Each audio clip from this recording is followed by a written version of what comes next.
Kakak kepada pelakon dan usahawan Datin Ribika Nurul Al-Islam iaitu Farah Ahmad memberi respon terhadap kenyataan Datin Sri Sahida yang menafikan suaminya, Datu Sri Alif Sukri pernah menjalin hubungan persahabatan rapat dengan adiknya.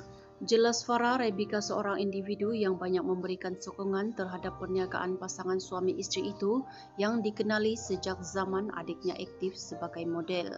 Namun Farah berkata Ribika terus lebih berhati-hati dalam memilih perkataan ketika merujuk kepada hubungan dan seseorang individu pada masa akan datang.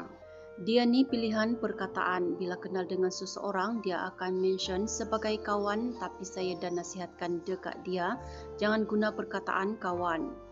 Itu sebab ada orang ambil perkataan itu sebagai satu perkataan yang sangat sensitif hanya untuk mereka. Saya ni pernah ikut dia buat event semasa sebelah sana buat event. Dia punya sokongan saya pun tak percaya dia akan support orang macam tu sekali. Dia punya event beli barang dengan jumlah yang banyak katanya. Dalam pada itu, Ribika mengakui kekilafannya yang mudah menganggap orang lain sebagai rakan dan berjanji akan lebih berwaspada selepas ini. Saya pernah pergi majlis dan membeli barangan mereka, jadi pada saya itu berkawan.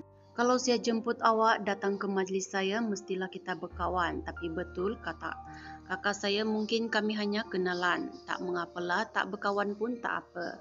Dah macam budak 7 hingga 8 tahun. Kawan kita tak nak kawan sudah katanya.